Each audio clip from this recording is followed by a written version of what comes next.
बिहार में खेला होने वाला है। अब सवाल यह है कि यह खेला नीतीश कुमार के साथ होगा या वो खुद खेला करने की तैयारी में है। अगले कुछ ही दिनों में बिहार बड़े राजनीतिक बदलाव को देखने की तैयारी में है। केंद्रीय गृह मंत्री अमित शाह के एक बयान ने बिहार की सियासत में हलचल मचा दी है।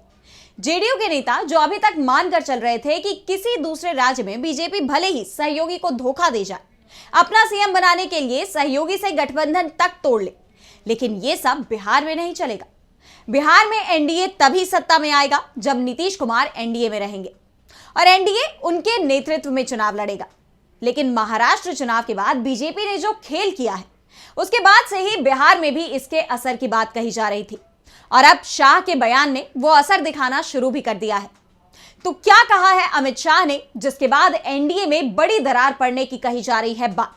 इस पर हम आज करेंगे अपनी स्पेशल रिपोर्ट में चर्चा। नमस्कार, मैं आराधना। तो शुरू करते हैं हमारी एक खास रिपोर्ट। बिहार एनडीए में दरार पड़ गई है। दावे हो रहे हैं कि कभी भी एनडीए टूट सकता है। नीतीश कुमार भले ही दावा कर रहे हैं कि वो कहीं नहीं जाएंगे, बीजेपी के साथ ही रहेंगे, बार बार ये बात वो बीजेपी को बता रहे हैं, लेकिन अब जेडीयू की तरफ से विकल्पों की तलाश शुरू कर दी गई है। नीतीश कुमार पाला बदलने वाले हैं, इसकी चर्चाएं पटना में शुरू हो गई हैं और इसके पीछे सबसे बड़ा कारण बीजेपी की पलटी मार सियासत को कहा जा रहा है। जी हां, अभी तक नीतीश कुमार ही पलटी मार सियासत में खुद को चैंपियन मान रहे थे, लेकिन अब बीजेपी नीतीश कुमार से इस मामले में आगे निकलने की तैयारी में जुट गई है।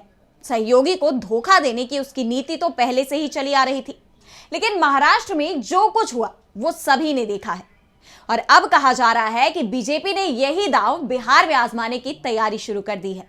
यानी चुनाव से पहले सहयोगी दल का सीएम होगा, वोट भी उसी के नाम पर लिया जाएगा, लेकिन चुनावों के बाद सरकार बनी तो सीएम पद पर खुद कब्जा कर लिया जाएगा।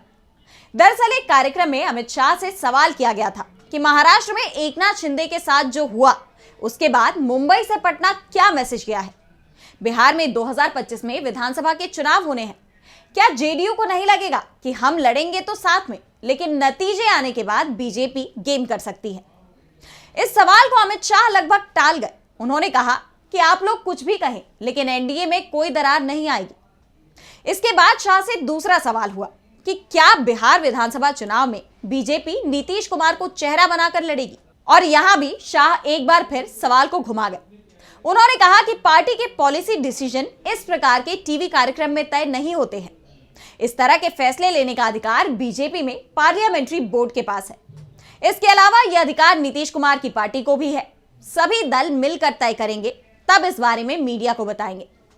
यानी साफ है कि अमित शाह इस सवाल का साफ साफ जवाब देने से कतरा रहे थे और ये कहानी बिल्कुल वैसी ही नजर आ रही है जैसी कि महाराष्ट्र में दिखाई दे रही थी।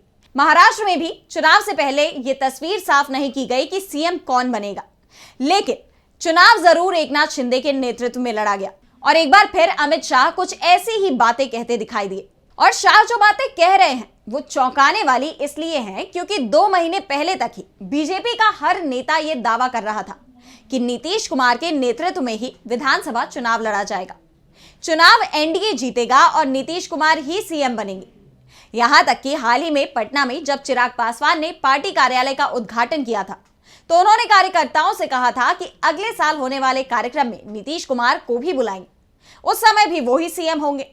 यानी चिराग पासवान ने भी नीतीश के नेतृत्व में चुनाव लड़ने का ऐलान कर दिया था और यह माना जा रहा है कि एनडीए के सहयोगी दल अगर नीतीश के नेतृत्व में चुनाव लड़ने की बात कह रहे थे तो इसके पीछे भी बीजेपी ही थी, क्योंकि बीजेपी के ही नेता कह रहे थे कि नीतीश सीएम है और वो ही सीएम रहेंगे। 2030 तक तो नीतीश कहीं नहीं जा रहे हैं। नीतीश भी यही कह रहे हैं कि वो कहीं नहीं जा रहे हैं। इसे लेकर अब अचानक ही चर्चा का रुख पलट गया है।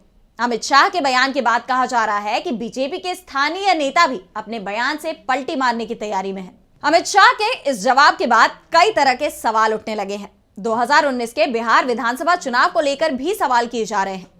2019 में भी जेडीयू ने बीजेपी के साथ गठबंधन कर चुनाव लड़ा था और चुनाव से पहले बीजेपी हमेशा कहती रही कि नीतीश कुमार के नेतृत्व में ही चुनाव लड़ा जाएगा। यहां तक कि चुनाव में जेडीयू के तीसरे नंबर की पार्टी बनने पर भी नीतीश कुमार को ही सीएम की कुर्सी सौंपी गई।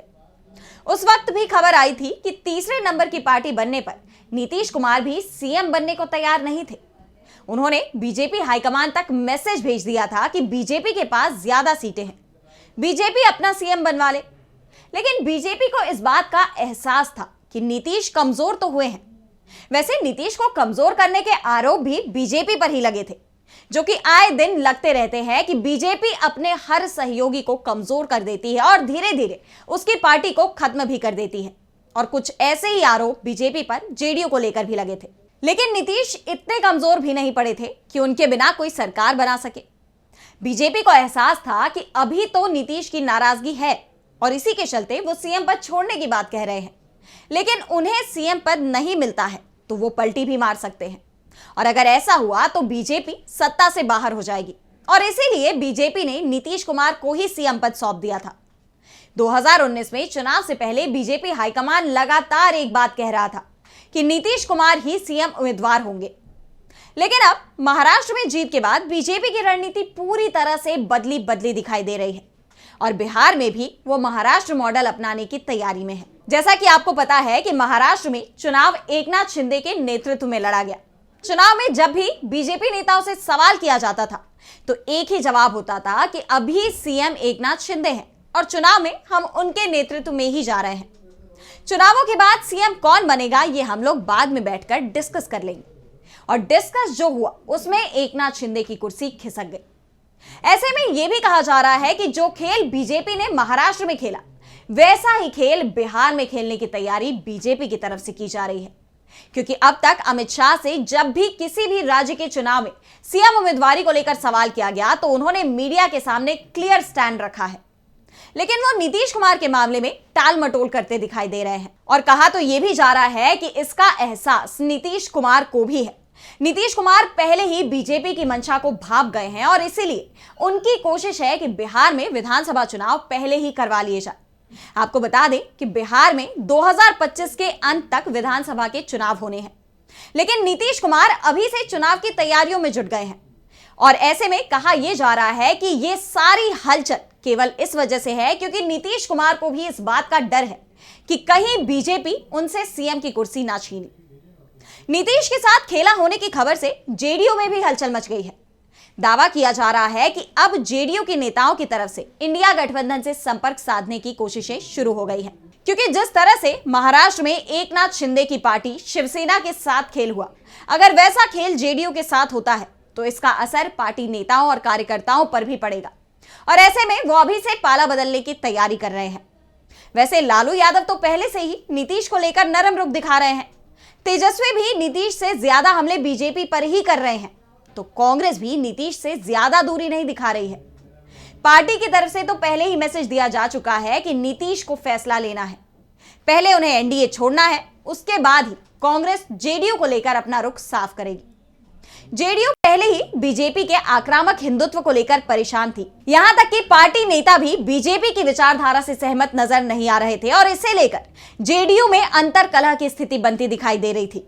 और अब जिस तरह से अमित शाह ने सीएम पद को लेकर बयान दिया है, उसके बाद अब यह साफ हो गया है कि आने वाले समय में किसी भी दिन जेडीयू की तरफ से एनडीए छोड़ने का ऐलान किया जा सकता है। तो आज इस खास रिपोर्ट में बस इतना ही। अगर आपको ये पसंद आए तो इसे लाइक करना ना भूलें और हमारे चैनल को सब्सक्राइब कर लें। नमस्कार।